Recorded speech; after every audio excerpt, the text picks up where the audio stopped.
I want to ask something about your upbringing and your story. So Hmm. you teach many people, you have taught many people about how to change their story in their head about themselves and how to change their lives.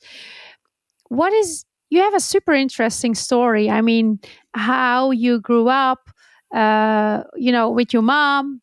Hmm. Can you tell us a little bit about it and how that shaped you Yeah. to become who you are right now? Yeah. When you see somebody who's had some success, you think, oh my gosh, their life is so blessed and everything's worked out perfectly. And behind the scenes, and I know so many people, I've been in this business a long time, uh, have done so many different things. You get to see really what a person goes through, and it's not this straight line to success. It's not.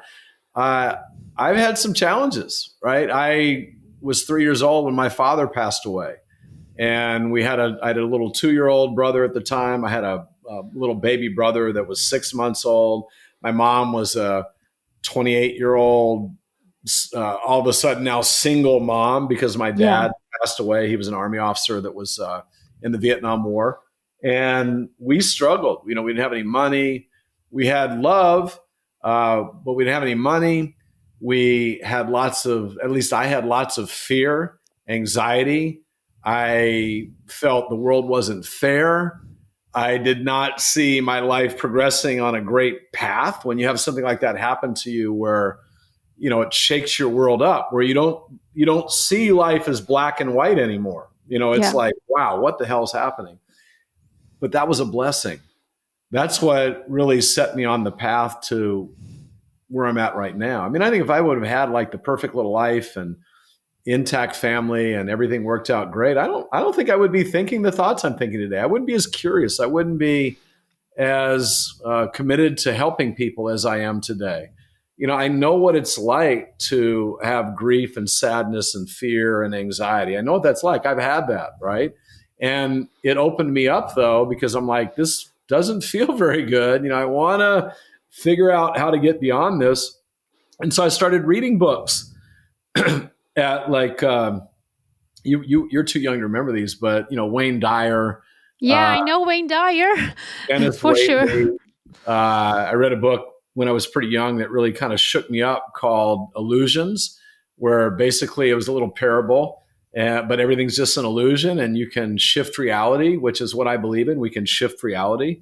And so I learned that at a young age, and it helped me, but I'm still on the path to learning that. But my dad's death and the challenges that we had growing up and challenges I faced, in business and things like that too. They've all been helpful to getting me to where I am today. And I love learning. I mean, my number one thing that excites me every day is learning and growing. And then when I learn something, like I look at what I'm really good at right now. I'm really good at leadership. I'm really good at speaking and communicating. I think I'm really good at peak performance. I've coached Olympic athletes. But every single one of those things that I'm really good at, I used to suck in. And I Yeah. just learned how to get better in it. And then when I learned it, because I know what it's like not to be great at it, I love going out and sharing it and teaching it to other people.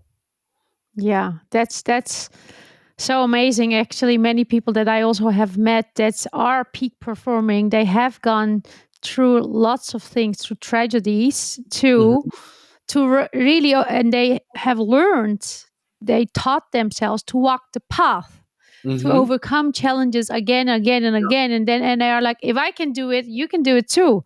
I mean, if I have done it, you can do it too. Like, now, I grew up in the Netherlands. I have a Turkish family, but I Yeah. grew up in an identity crisis all the time. A different religion, Yeah. Turkish people, most of them are Muslim. In the Netherlands, they're atheist or Christian. And I Yeah. was stuck in both cultures, and my parents were very protective. And which I Yeah. was first thinking, like, what did you do with me? I was blaming them, this and that and that. And then I was like, actually, the limits are in my head. Yeah. Every limit that I went through was only because it was in my head. But it was easy to blame others, to Yeah. say, because I grew up this way, because the situation was this way. But really, I mean, anyone can do it, but you really need to do it.